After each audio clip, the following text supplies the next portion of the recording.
Vilevile serikali imeendelea kusimamia utekelezaji wa mfuko wa maendeleo ya vijana uliopo chini ya ofisi ya Rais maendeleo ya vijana, ambao unatoa mikopo yenye riba nafuu na msaada wa kitaaluma kwa vijana ili kuwawezesha kuanzisha na kukuza miradi ya kiuchumi. Sambamba na hilo, serikali imeimarisha utekelezaji wa matakwa ya kisheria ya manunuzi ya umma inayotaka angalau 30% ya thamani ya manunuzi ya umma itenge kwa ajili ya makundi maalum ikiwemo vijana, wanawake na watu wenye ulemavu. Na leo tuko na wenzetu wa PPRA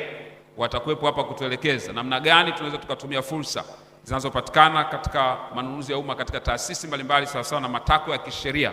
ili vijana waweze kupewa tenda zinazotolewa katika taasisi za serikali ili tuweze kujenga uchumi wetu kupitia makampuni yetu.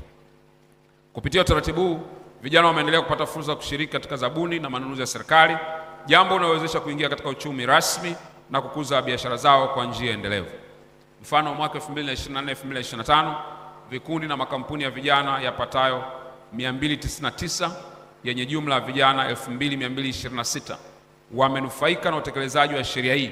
ambapo jumla ya zabuni zenye thamani ya bilioni 10.8 zilitolewa kwa ajili ya vijana.